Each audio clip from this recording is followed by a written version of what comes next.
Hello guys, welcome back to our YouTube channel. This is Akshay Shri and you're watching That MBBS Guy. तो हमने पिछले lectures में mop up round, gap certificate, documents required and bonds के बारे में cover किया था। आज का हमारा लेक्चर बेस्ड होगा एमसीसी की इंफॉर्मेशन बुलेटिन पे, जो कि कल रिलीज की गई है रजिस्ट्रेशन एंड काउंसलिंग प्रोसेस के स्टेप्स पे। सिमिलर वीडियोस हमने पहले बनाए हुए हैं एमबीबीएस काउंसलिंग के ऊपर, जो स्टेप्स हमने बताए थे सिमिलरली वही स्टेप्स एमसीसी ने भी मेंशन किए हुए हैं अपनी बुलेटिन के अंदर। आज हम आपको बुलेटिन से डायरेक्ट दिखाते हैं कि क्या क्या स्टेप्स हैं राउंड 1 या राउंड 2 की काउंसलिंग्स के, ठीक है। एंड अगर आपने पुराने वीडियोस नहीं देखे हैं तो आप पीछे जाओ, स्क्रॉल करो वीडियोस में, आपको नीचे एक वीडियो मिलेगा टाइटल एमबीबीएस काउंसलिंग 2022। आप उसे देख के आओ तो आपको ये वीडियो ज्यादा अंडरस्टैंड लगेगा, ज्यादा समझ में आएगा, ठीक है। बिकॉज इसमें हम थोड़ा तेज चलेंगे, हम एक एक चीज को फिर से एक्सप्लेन नहीं करेंगे। अगर आपको डिटेल्ड एक्सप्लेनेशन देखने हैं उसके तो आप पुराने वीडियोस देख सकते हो, ठीक है। हम डिटेल में एक्सप्लेन नहीं करेंगे बट एक लुक थ्रू करते चलेंगे कि एमसीसी ने क्या क्या गाइडलाइंस दी हैं एंड जो इंपॉर्टेंट फ्रीक्वेंटली आस्क्ड क्वेश्चंस है वो भी सीन करते हैं, ठीक है। एंड वन मोर थिंग, अगर आपने हमारे चैनल को अभी तक सब्सक्राइब नहीं किया है please subscribe to our channel for further more neat informative videos, ठीक है। विदाउट एनी डिलेस आगे बढ़ते हैं।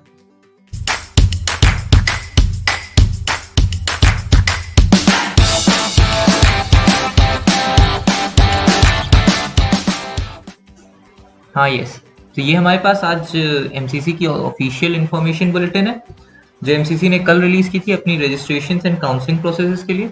इसमें हम एक एक प्रोसेस के बारे में एक एक स्टेप पे डिटेल में चलते हैं, ठीक है। फर्स्ट ऑफ ऑल हम पहले मूव करते हैं पेज नंबर 31 पे आई गेस, ठीक है। Just a second.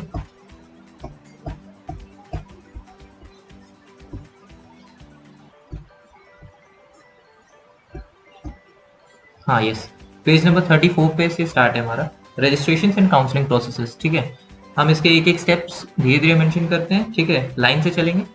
ऑल्दो हमने ये सब चीज एक्सप्लेन किए हुए हैं अपने वीडियोस में, एमबीबीएस काउंसलिंग के जो हमारा पहला वीडियो था उसमें मैंने एक एक स्टेप फिर से एक्सप्लेन किया था, पूरा फ्लो चार्ट के साथ एक्सप्लेन किया था, बट स्टिल यहाँ पे हम वापस से इन स्टेप्स को देख लेते हैं, ठीक है। ये हमारी ऑल इंडिया काउंसलिंग की, ऑल इंडिया कोटा की काउंसलिंग 15% जो सीट्स होती है सारी जीएमसीज में, उसकी काउंसलिंग की स्टेप्स हैं, ठीक है। सिमिलर स्टेप्स आपके स्टेट काउंसलिंग्स में भी होते हैं बट हम इसे ऑल इंडिया कोटा की अभी खाली लिस्ट आई है तो फिर हम ऑल इंडिया कोटा के हिसाब से चलेंगे, ठीक है।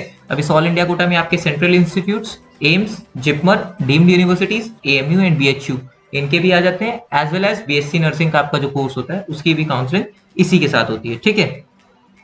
तो इसमें स्टार्ट कैसे होता है, पहले हमारा राउंड 1 आता है, हमारा राउंड 1 पहले आता है, फिर वहां से आता है main counselling registration which will lead include payment of non refundable registration fees and refundable security deposit. जो मैंने आपको non refundable and refundable security deposit बताए थे, जनरल के लिए आपके जो रिफंडेबल सिक्योरिटी डिपॉजिट्स होते हैं वो 10,000 रुपीज होते थे एंड नॉन रिफंडेबल 1000 होता था।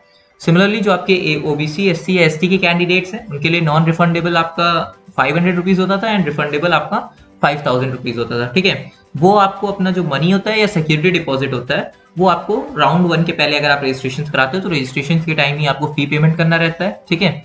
Exercising of the choices and locking of the choices, ये मैंने आपको बताया था प्रायोरिटी लिस्ट बनाना, कि आप अपनी प्रायोरिटी लिस्ट कैसे डिसाइड करते हो कि कौन सा कॉलेज आपको चाहिए कौन सा नहीं चाहिए। मैंने 5 से 6 फैक्टर्स बताए थे आपको जिसके ऊपर आप बेस करके अपना प्रायोरिटी लिस्ट बना सकते हो, B it your location, B it your fee structure, B it your bond structure, B it your city और हॉस्टल एंड मेस फैसिलिटीज और पेशेंट लोड। आप किसी भी फैक्टर्स को कंसिडर करके अपनी प्रायोरिटी लिस्ट बना सकते हो, वो फिर आप यहाँ पे फिल इन कर सकते हो। Exercising of the choices and locking of the choices, ये आपको रजिस्ट्रेशन के जस्ट बात करना होगा, इसकी कोई स्पेसिफिक डेट नहीं होती, रजिस्ट्रेशन के साथ ही किया जाता है, ठीक है। Next is process of seat allotment round 1। Round 1 का जो प्रोसेस होगा सीट अलॉटमेंट का, इसमें आपको कुछ नहीं करना है, ये फिर एमसीसी की साइट पे रिजल्ट्स डायरेक्टली पब्लिश होंगे, 2 से 3 दिन लगेंगे आपकी सीट अलॉटमेंट में, ठीक है। Next is your publication of the result of round 1 on the MCC website. MCC की वेबसाइट पे एक लिस्ट जारी की जाएगी, ठीक है। मे बी इसका रिजल्ट आई थिंक सो 21 अक्टूबर को है राउंड 1 का रिजल्ट ऑल इंडिया कोटा का। जहां डेट्स अगर मैं मिस कर रहा हूं तो फिर आप चेक इन कर लेना। बाय द वे मेरे हिसाब से डेट यही है, 21 अक्टूबर को आई थिंक सो रिजल्ट्स हैं। बाय द वे मैं डिस्क्रिप्शन में अच्छे से लुक इन करके फिर से मेंशन कर दूंगा अगर कोई गलती होती है तो, ठीक है। Publication of results of round 1 on MCC site. Results round 1 के आते हैं, अगर आपको कोई एक सीट अलॉट होती है वेरी वेल एंड गुड, आपको वहां पे फिजिकली रिपोर्ट करना पड़ेगा। अगर आपको वो सीट चाहिए तो आप वहां पे सीट फाइनल कर सकते हो। अगर आपको सीट वो अच्छी नहीं लगती, अगर आपको लगता है कि राउंड 2 में आपको और बेटर सीट आप डिजर्व करते हो तो फिर आप अपग्रेडेशन के लिए भी अप्लाई कर सकते हो। अदरवाइज थर्ड ऑप्शन जो मैंने बताया था कि आप वहां पे रिपोर्टिंग मत करो, आप प्री एग्जिट ले सकते हो राउंड 1 से, ठीक है। Reporting at the allotted medical और dental college against round 1, candidates who have allotted a seat in round 1 can opt for willingness to upgrade from round 1 to round 2 for which they will have to physically report at the allotted college। यही चीज मैंने आपको समझाई थी कि अगर आपको upgradation कराना है तो आप अपने घर से नहीं करा सकते, आपको फिजिकल रिपोर्टिंग उस कॉलेज में करनी पड़ेगी, डॉक्यूमेंट सबमिट करने पड़ेंगे एंड देन आप अपग्रेडेशन के लिए अप्लाई कर सकते हो। सेम चीज यहाँ पे मेंशन की गई है, ठीक है। नेक्स्ट फिर हमारा राउंड 1 खत्म होता है, राउंड 2 हमारा स्टार्ट होता है ऑल इंडिया कोटा का। Candidates who have registered for round 1 and did not get any seat allotted or not required to register again, मतलब जिनको राउंड 1 में रजिस्टर किया था एंड उनको कोई सीट अलॉट नहीं होती है, उनको दोबारा से रजिस्ट्रेशन नहीं करना होता है। ये चीज मैंने बताया था कि राउंड 2 में एंटर करने के 2 वेज हैं आपके पास, एक फ्रेश रजिस्ट्रेशन होते थे, एक नो रजिस्ट्रेशन होते थे। आपको अगर फ्लो चार्ट याद आ रहा हो, फ्रेश रजिस्ट्रेशन में मैंने बताया था कि फ्रेश रजिस्ट्रेशन उन्हीं को करने हैं जिन्होंने राउंड 1 में पार्टिसिपेट ही नहीं किया था, और एल्स अगर किसी ने पार्टिसिपेट किया था राउंड 1 में एंड उसको कोई सीट नहीं मिली थी या उसने फ्री एग्जिट ली थी तो कोई जरूरत नहीं है आपको रजिस्ट्रेशंस कराने की, ठीक है। Fresh new registrations for round 2 for those candidates who have not registered in round 1 with full payment of fees, मतलब आपको राउंड 2 के time full payment of fees जो हमने राउंड 1 के पहले फीस बताई थी, सेम फीस आपको राउंड 2 के फ्रेश रजिस्ट्रेशन के टाइम करनी पड़ेगी अगर आपने राउंड 1 से पहले रजिस्ट्रेशन नहीं किया था या राउंड 1 में पार्टिसिपेट नहीं किया था, ठीक है। Is it clear? Next is have resigned or not reported in the round 1 need not registered again, मतलब not reported मतलब क्या हुआ, फ्री एग्जिट वाला सीन है। अगर आपने फ्री एग्जिट ली थी राउंड 1 से तो भी आपको वापस से रजिस्टर करने की कोई जरूरत नहीं है, ठीक है। Next is exercising fresh choices, अगर आपने फ्रेश रजिस्ट्रेशन किया है तो आप फ्रेश चॉइसेस एक्सरसाइज कर सकते हैं, या फिर अगर आपको कोई सीट अलॉट नहीं हुई है या फिर आपने फ्री एग्जिट ली है तो भी आप अपनी प्रायोरिटी लिस्ट को एडिट कर सकते हैं। बट इन केस अगर आपने अपग्रेडेशन के लिए अप्लाई किया है, तो मैं फिर से याद दिला रहा हूं, अगर आपने अपग्रेडेशन के लिए अप्लाई किया हुआ है तो फिर आप अपनी प्रायोरिटी लिस्ट को चेंज नहीं कर सकते, आप अपनी प्रायोरिटी लिस्ट को एडिट नहीं कर सकते हो, ठीक है। Next is publication of result of round 2 on the MCC website, जैसे आपका राउंड 1 के रिजल्ट्स पब्लिश हुए थे सिमिलरली राउंड 2 के रिजल्ट्स भी पब्लिश होंगे। मैं डेट्स एक बार फिर से डिस्क्रिप्शन बॉक्स में मेंशन कर दूंगा, मुझे डेट्स मिस आउट हो रही हैं कौन सी हैं, but it's around I think so 1 November I think so है, बट अगर डेट्स मिस हो रही होंगी तो मैं डिस्क्रिप्शन बॉक्स में मेंशन कर दे रहा हूँ, ठीक है। आप वहां से लॉगिन कर सकते हो कि डेट्स क्या है। Next is your reporting at the allotted medical और डेंटल कॉलेज अगेंस्ट राउंड 2, जैसे आपको राउंड 2 पे कोई सीट अलॉट हुई आप वहां से रिपोर्टिंग करोगे मेडिकल या डेंटल कॉलेज में। अब यहाँ पे मेन चीज आती है कि अगर आपको सीट अलॉट होती है राउंड 2 में और आप सीट नहीं लेते हो तो क्या होता है। अगर आपको राउंड 2 में सीट अलॉट होती है एंड आप सीट नहीं लेते हो तो फिर आपकी जो सिक्योरिटी मनी है वो फॉरफिट हो जाएगी। ये सबसे बड़ा ड्रॉबैक है, राउंड 2 में जो भी सीट अलॉट होती है वो आपको लेनी पड़ेगी। अगर आप नहीं लेते हो तो आपकी जो सिक्योरिटी मनी होती है 10,000 rupees for general and 5,000 rupees for OBC SC ST candidate, वो आपकी फॉरफिट हो जाती है, वो आपको रिफंड नहीं होगी, वो आपको वापस नहीं मिलेगी, ठीक है। Next is your mop up round, हमने 2 राउंड्स कवर कर लिए। मॉप अप राउंड के लिए मैंने बोला था मॉप अप राउंड में फ्रेश रजिस्ट्रेशन किसको कराने पड़ते हैं, मॉप अप राउंड के लिए फ्रेश रजिस्ट्रेशन उसको कराने पड़ते हैं जिसने राउंड 1 या राउंड 2 में सीट नहीं ली है, या फिर जिसने राउंड 2 में पार्टिसिपेट किया था, या राउंड 1 या राउंड 2 में जिसने पार्टिसिपेट नहीं किया था, सॉरी जिसने राउंड 1 या राउंड 2 में पार्टिसिपेट नहीं किया था, या फिर जिसने राउंड 2 में पार्टिसिपेट किया था और अपनी सीट फॉरफिट की है। फॉरफिट करने का मतलब आपने सीट अलॉट हुई थी आपको राउंड 2 में और आपने वो सीट छोड़ी है, इन दैट केस ही आपको मॉपअप में फ्रेश रजिस्ट्रेशन करने पड़ेंगे, ठीक है। एंड इन केस अगर आपने राउंड 1 में भी पार्टिसिपेट किया था, राउंड 2 में भी पार्टिसिपेट किया था एंड आपको दोनों राउंड्स में कोई भी सीट अलॉट नहीं हुई है, उसके बाद अगर आपको राउंड 1 या राउंड 2 में कोई भी सीट नहीं अलॉट हुई है तो फिर आप मॉपअप राउंड में आ सकते हो बिना रजिस्ट्रेशन के। रजिस्ट्रेशन आपको जानना है कि पूरे प्रोसेस में आपका राउंड 1 राउंड 2 मॉपअप पूरे प्रोसेस में सिर्फ एक ही बार रजिस्ट्रेशन करना है, ठीक है। चाहे अब आप वो मॉपअप के पहले कर लो, चाहे आप राउंड 2 के पहले कर लो, चाहे राउंड 1 के पहले कर लो, ठीक है। नेक्स्ट इज आपका मॉपअप राउंड। मॉपअप राउंड में क्या है, fresh registration with payment of registration fee for mop up round for the following candidates who registered in round 2 and exited with a forfeiture of fees can register again with the payment of fees। ये चीज मैंने आपको बताई है, अगर आपने अपनी seat छोड़ी है राउंड 2 में तो आपकी जो फीस है वो फॉरफिट हो जाएगी एंड आपको रजिस्टर फिर से करना पड़ेगा मॉपअप राउंड में विथ पेमेंट ऑफ फीस। आपको फिर से रजिस्ट्रेशन करना पड़ेगा मॉपअप राउंड में एंड दिस टाइम अगेन आपको फीस पेमेंट करनी पड़ेगी, ठीक है। ये चीज आपको देखना पड़ेगा। Next is how candidates who have already joined and taken admission in the round 2 of all India quota will not be able to participate in the mop-up round। अगर आपने राउंड 2 में सीट ले ली है एंड आपने वहां पे जाके reporting कर दी है तो फिर आप मॉपअप राउंड में पार्टिसिपेट करने के लिए एलिजिबल नहीं हो। Those who registered but were not allotted a seat in round 1 and round 2 need not register again। यही सेम चीज मैंने आपको बताई थी कि अगर आप राउंड 1 या राउंड 2 में पार्टिसिपेट करते हो एंड आपको कोई सीट अलॉट ही नहीं होती है तो फिर आप मॉपअप राउंड में आ सकते हो बिना किसी रजिस्ट्रेशन के। इज दैट क्लियर, ठीक है। Next is fresh choice filling of mop up round. अगर आप फ्रेश रजिस्ट्रेशन करते हो तो भी फ्रेश चॉइस फिलिंग कर सकते हो, अगर आप नो रजिस्ट्रेशन करके भी आते हो तो भी आप अपनी प्रायोरिटी लिस्ट को या चॉइस फिलिंग को अपडेट कर सकते हो या एडिट कर सकते हो, ठीक है। Is that clear. Next is publication of the result of mop up round on MCC website. MCC की वेबसाइट पे मॉपअप राउंड के रिजल्ट्स पब्लिश किए जाएंगे। इसकी भी डेट मेरे से मिस आउट हो रही है, आई थिंक सो 3 दिसंबर है। हाँ यस 3 दिसंबर है इसकी मॉपअप राउंड की डेट रिजल्ट्स की। फिर वहां पे आपको जो मॉपअप राउंड में अगर कोई सीट अलॉट होती है तो फिर आपको रिपोर्टिंग करनी होगी उस अलॉटेड मेडिकल या डेंटल कॉलेज में आफ्टर मॉपअप राउंड। ठीक है, आप सीक्वेंस समझ रहे हो कैसे चल रहा है counselling process. Round 1 same process सब में रिपीट हो रहा है। Round 1 registration, choice filling, payment of the fees, seat allotment, results, reporting. ठीक है, सिमिलरली राउंड 2 में अगर आपने पहले में रजिस्टर नहीं किया था तो fresh registration, choice filling, payments, allotment of the seat, results, reporting. Mop up में सेम प्रोसीजर सब में फॉलो हो रहा है, बस आपको रजिस्ट्रेशन सिर्फ एक बार करना है। अब वो आपके ऊपर डिपेंड करता है कि आप किस राउंड से पहले रजिस्ट्रेशन करते हो। ठीक है, and mop up round is the last round जिसके पहले आप रजिस्ट्रेशन कर सकते हो, बिकॉज स्ट्रे वैकेंसी राउंड में आपको फ्रेश रजिस्ट्रेशन का कोई ऑप्शन नहीं मिलता है। स्ट्रे वैकेंसी में आप तभी एंटर कर सकते हो अगर आप मॉपअप राउंड में एंटर किए थे एंड मॉपअप राउंड में आपको कोई भी सीट नहीं अलॉट हुई थी, तभी आप स्ट्रे वैकेंसी राउंड के लिए एलिजिबल हो। स्ट्रे वैकेंसी राउंड में कोई भी फ्रेश रजिस्ट्रेशन नहीं होते। अगर आपको काउंसलिंग प्रोसेस में एंटर करना है तो लास्ट स्टेप आपका होना चाहिए मॉपअप राउंड। मॉपअप राउंड के बाद आप इस प्रोसेस में एंटर नहीं कर सकते। ठीक है, next is your final stray vacancy round. All India quota stray vacancy round for state contributed seats will be conducted by the MCC. Will be conducted by the based on the eligibility condition of the All India quota. For TMD universities, the stray vacancy round will be conducted by the respective DMD university. Stray vacancy round मैंने आपको बहुत easily समझाया है। आप मेरे videos में scroll down करोगे तो आपको मिलेगा mop up and stray vacancy round का एक 23 मिनट्स का वीडियो है जिसमें मैंने एक एक पॉइंट क्लियर किया है कि what is stray vacancy round, कैसे वहां पे अलॉटमेंट्स होते हैं, कितने नंबर ऑफ सीट्स आती हैं, कैसी सीट्स आती हैं, एंड कैसे आप टारगेट कर सकते हो अगर आपको सीट, अगर आपके स्कोर ऑलमोस्ट बॉर्डर लाइन के स्कोर्स हैं। ठीक है, नेक्स्ट इज यहाँ पे कुछ फ्रीक्वेंटली आस्क्ड क्वेश्चंस है जिनमें भी हम इंपॉर्टेंट क्वेश्चंस को ही देखेंगे। ठीक है, सारे क्वेश्चंस नहीं देखेंगे because a lot of number of questions है, तो हम इंपॉर्टेंट क्वेश्चंस पे देखते हैं। How to use registration and choice filling form. ठीक है, candidates will have to log on to the website. ये चीज मैंने बताया था कि कैसे आपको रजिस्टर करना है या फिर चॉइस फिलिंग करनी है। Candidates will have to log on to the website www.mcc.nic। MCC की ऑफिशियल वेबसाइट पे आपको लॉग इन करना पड़ेगा to get registered and then fill in the choices. ठीक है, please study counselling scheme carefully. It is advised that after going through the list of seats available, a tentative list may be prepared first as per your preference of colleges before attempting to fill choices on the line.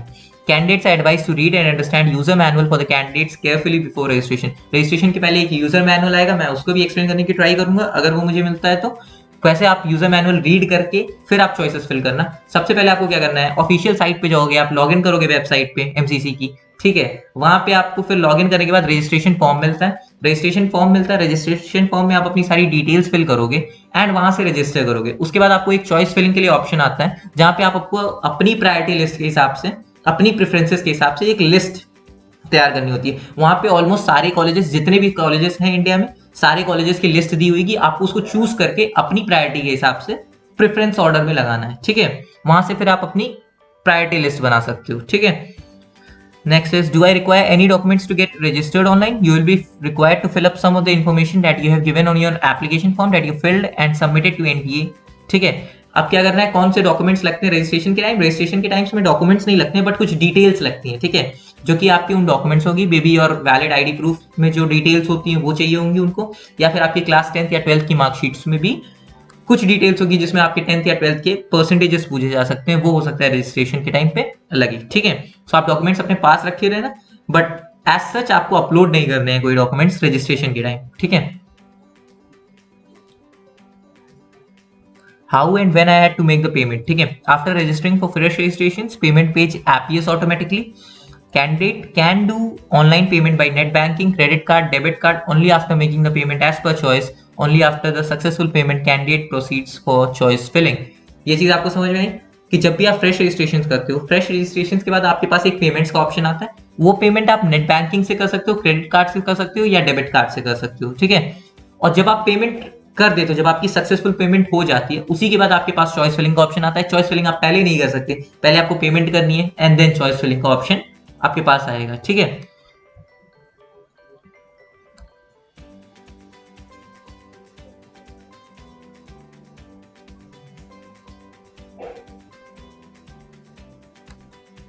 Is it necessary to fill up the choices and lock the choices to get seat allotted, or I will be allotted seat automatically from leftover seats?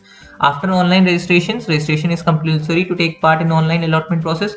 Before the round 1 during specified registration period, you have to fill in the choice of institutions in order of your preference. Once choice is filled in, it can be modified before locking it.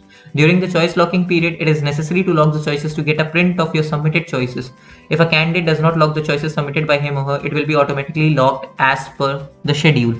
जब आप priority list बनाते हो, अभी आप registration के बाद अपनी एक प्रेफरेंस लिस्ट बनाओगे, आप उसे लॉक नहीं करते हो, ठीक है। लॉक करने की एक स्पेशल डेट मिलती है, I think so it's 14 to 17 अक्टूबर, ठीक है। एक डेट मिलती है, एक डेट रेंज मिलती है जिसमें आपको अपनी चॉइसेस लॉक करनी होती है।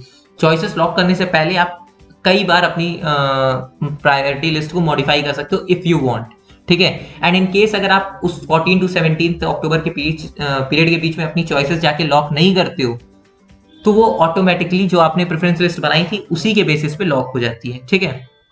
Next is it necessary to join allotted medical dental college of round 1 to get chance to participate in round 2? ये चीज मैंने कहा था, ये नहीं है। आपको कैंडिडेट्स, आपको राउंड 1 की सीट कंपलसरी नहीं है राउंड 1 की सीट लेना राउंड 2 में पार्टिसिपेट करने के लिए, कोई दिक्कत नहीं है। आप फ्री एग्जिट ले सकते हो राउंड 1 से ले सकते हो फ्री एग्जिट। राउंड 2 में ऐसा कोई फीचर नहीं है। राउंड 1 से आप इजिली फ्री एग्जिट लेके राउंड 2 में पार्टिसिपेट कर सकते हो, ठीक है। If a candidate does not report at the allotted college during round 2, whether he has to register again for the mop-up round? In that case, yes, you have to. इसका मतलब क्या होता है, आपने फॉरफिट कर दी अपनी सीट। अगर आप रिपोर्ट नहीं करते हो राउंड 2 की सीट के कॉलेज पे, तो उसका मतलब क्या होता है, सिंपल लैंग्वेज में अगर आप समझो कि अगर आपने रिपोर्ट नहीं किया है राउंड 2 के बाद, ठीक है, तो फिर इन दैट केस मतलब आपने अपनी सीट फॉरफिट कर दी है। और मैंने पहले बताया था कि अगर आप सीट फॉरफिट करते हो तो फिर आपको दोबारा से फ्रेश रजिस्ट्रेशन कराने पड़ते हैं मॉपअप राउंड के लिए, ठीक है। बहुत इजी प्रोसीजर है, सिमिलर प्रोसीजर रिपीट हो रहा है, ठीक है। अगर आप एक बार कूल दिमाग से सुनोगे ना खाली इसको, ठीक है, ईयरफोन्स लगा के आप खाली सुनते जाओ, प्रोसीजर आपके दिमाग में सेट होता जाएगा। बहुत इजी प्रोसीजर है, ठीक है। Next is who are eligible for the second round of allotment? Candidates eligible for seat allotment in second round would be from the following other groups: registered candidates who did not get any seat allotment in the first round, ठीक है। registered candidates who have secured a seat and whose first round, मतलब first case में अगर आपको round 1 में seat नहीं मिली, second case मतलब आपका फ्री एग्जिट का केस है, थर्ड केस क्या है, candidates who have reported at the allotted institute, हाँ ठीक है, थर्ड केस आपका अपग्रेडेशन का केस है, ठीक है।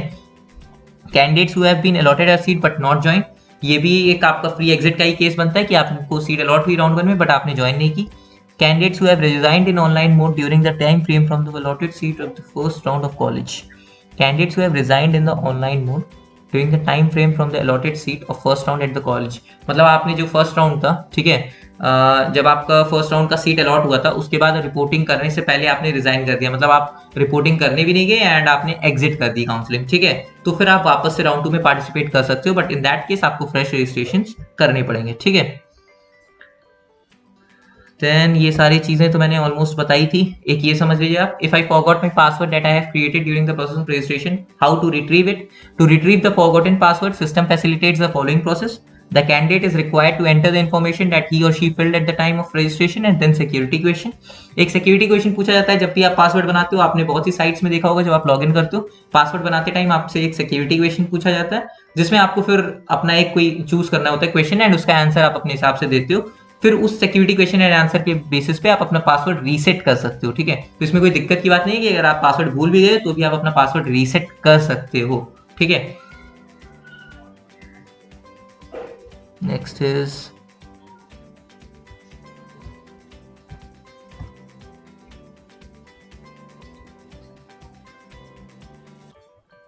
Next important, will there be any fresh registrations or choice filling for the stray vacancy round? हमने कितनी बार एक्सप्लेन किया है कि stray vacancy round में कोई fresh registrations या choice fillings नहीं होती है।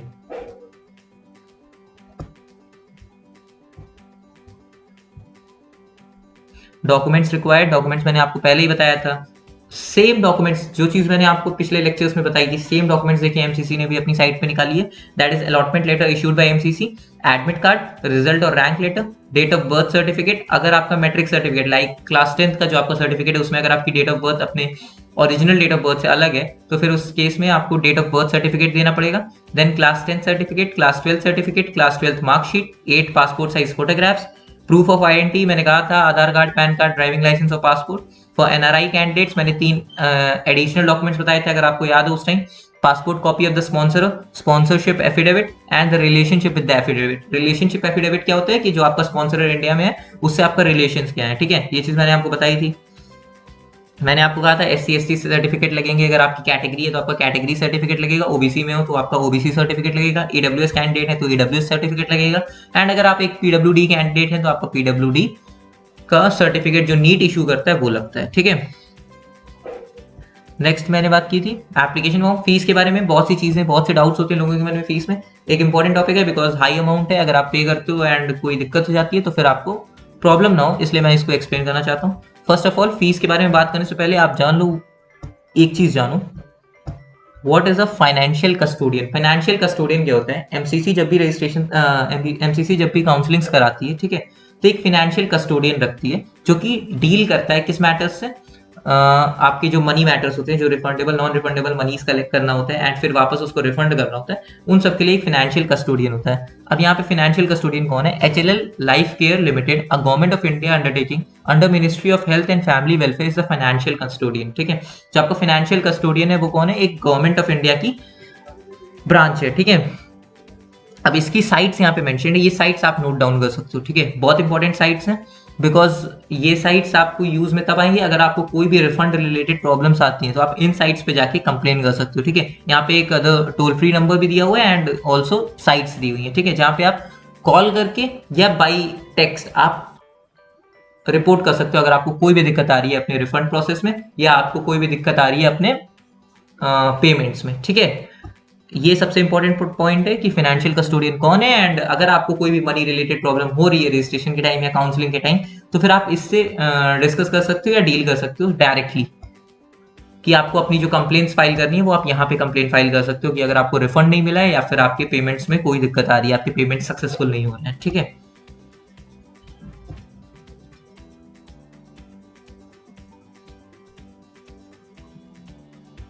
If the security deposit is remitted through unrelated card bank account, can the candidate request for refund to different card or bank account? ये चीज नहीं करनी है। अगर आपने आप जिस कार्ड या बैंक अकाउंट का यूज करते हो पेमेंट्स करने के लिए रजिस्ट्रेशन के टाइम, बहुत इंपॉर्टेंट टॉपिक है, अगर आप किसी क्रेडिट कार्ड या किसी भी कार्ड का या बैंक जिस भी बैंक अकाउंट से आप पेमेंट्स करते हो, ठीक है, अपने आप रजिस्ट्रेशन के टाइम पे, सेम बैंक अकाउंट या सेम कार्ड में ही आपके पैसे वापस आएंगे जब रिफंड होंगे। आप दूसरे किसी बैंक अकाउंट में उसको शिफ्ट करने के लिए नहीं डिमांड कर सकते। ये एमसीसी ने क्लियरली लिखा हुआ है, no, MCC will not entertain such request. The security deposit will be refunded only to the account from where the security deposit was initially deposited. जिस अकाउंट से आपने डिपॉजिट किया था फीस, सेम अकाउंट में ही आपके सिक्योरिटी डिपॉजिट रिफंड बैक आएगा। The candidates are advised to not use unrelated card or bank accounts for remitting security deposits. आप ऐसे बैंक अकाउंट्स का यूज मत कीजिए जिससे आपको वापस पैसे लेने में दिक्कत हो, ठीक है। आप उसी बैंक अकाउंट का यूज कीजिए जिससे आप पैसे दे सकते हो एंड वापस पैसे आ सकते हो उसमें, ठीक है।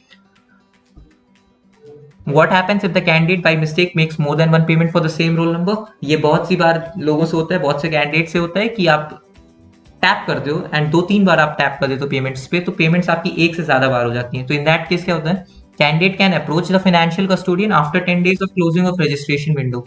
The financial custodian will refund the access payment, ठीक है, and if any within 30 days of closing of the registration window, the financial custodian will deduct 50% of the registration fees or ₹500 whichever is less, ठीक है। आप क्या कर सकते हो in that case? आप फाइनेंशियल कस्टोडियन जो मैंने आपको बताया था, साइट और द टोल फ्री नंबर, आप किसी पे भी कांटेक्ट कर सकते हो एंड वहां से आप after 10 days of registration complete होने के, रजिस्ट्रेशन जैसे आपके कंप्लीट हो रहे हैं 14 अक्टूबर को, सो आप 24 अक्टूबर से 10 days आफ्टर 24 अक्टूबर से आप क्या कर सकते हो? 24 अक्टूबर से आप रिफंड के लिए फाइनेंशियल कस्टोडियन को अप्रोच कर सकते हो कि आपकी एक्सेस पेमेंट हो गई एंड आपका फाइनेंशियल कस्टोडियन नेक्स्ट 20 days में, दैट इज 24 अक्टूबर के बाद 14 नवंबर तक आपकी जो एक्सेस पेमेंट है उसको रिफंड कराने का स्टार्ट कर देगा, ठीक है, प्रोसेस स्टार्ट कर देगा। सो उसके लिए आपको वरीज करने की जरूरत नहीं है, आपकी पेमेंट्स वापस आ जाएंगी, आपकी कोई भी एक्सेस पेमेंट नहीं ली जाएगी।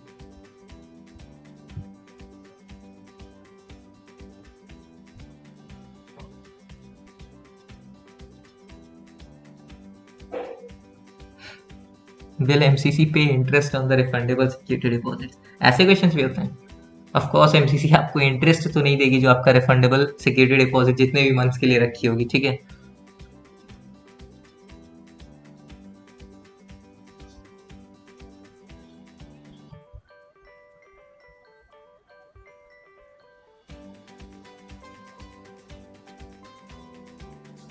In case the candidate had to apply for both government medical and for the deemed university, should the candidate pay the fee for both?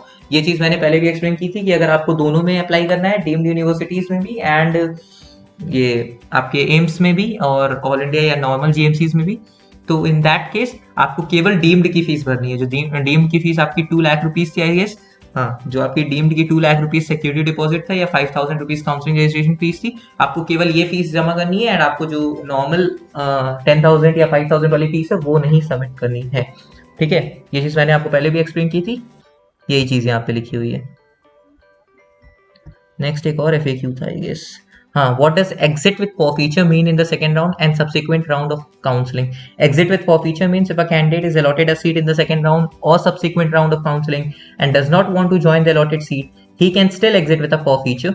And once candidate join the allotted seat would not be eligible for resigning or surrender of the joint seat. ठीक है, यहाँ पे simply लिखा हुआ है वही हमारा जो प्रोसेस था कि अगर आपको सेकंड राउंड में सीट अलॉट होती है तो आप उसको लीव नहीं कर सकते, एंड अगर आप लीव करते हो तो आपकी जो पेमेंट्स है या फीस है वो आपकी फॉरफीट हो जाएगी। ठीक है, so that's all for today. ये हमारे स्टेप्स थे, मेरा यही मोटिव था कि ये बहुत बड़ा पीडीएफ था, 70 पेजेस का पीडीएफ था, हर कोई नहीं रीड करता है। सो मेरा पॉइंट ये था इस वीडियो का कि मैं जो इंपॉर्टेंट पॉइंट्स हैं इस 70 पेज की पीडीएफ में वो आपको एक्सप्लेन कर दूं।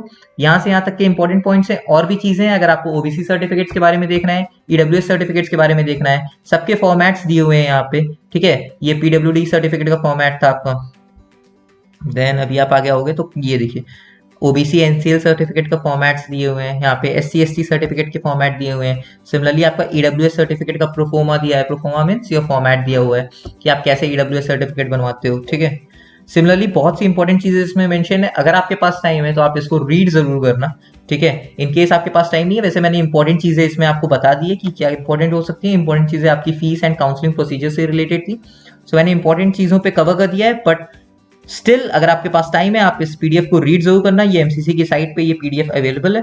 ठीक है, आप वहां से देख सकते हो, मैं एमसीसी साइट मेंशन कर दूंगा, लिंक्स मेंशन कर दूंगा। सो दैट्स ऑल फॉर टुडे, आगे के लेक्चर्स के लिए बी रेडी। ठीक है, so that's it for today guys, आज के हमारे लेक्चर के लिए इतना ही। आज हमने एमबीबीएस काउंसलिंग के स्टेप्स को वापस से एक बार रिव्यू कर लिया है आपके लिए इजी करने के लिए, एंड आगे के वीडियोस में मैं फर्दर मोर ऐसे ही टॉपिक्स ढूंढूंगा जिस पे मैं वीडियोस बना सकता हूँ। एंड अगर आपके कोई स्पेसिफिक डाउट्स होते हैं किसी भी टॉपिक के रिगार्डिंग नीट काउंसलिंग में, तो आप नीचे कमेंट डाउन में मेंशन कर सकते हो, मैं कमेंट्स में रिप्लाई करने की ट्राई करता हूँ। एंड इफ नॉट, अगर नेसेसरी होता है तो मैं उसके ऊपर वीडियोस भी बनाता हूँ। ठीक है, so that's all for today, thank you so much आप इतना देर तक हमारे साथ रुके। And if you do like the content of the video, please do like the video and subscribe to our channel. Signing off, Akshay Shri. Like, share and subscribe.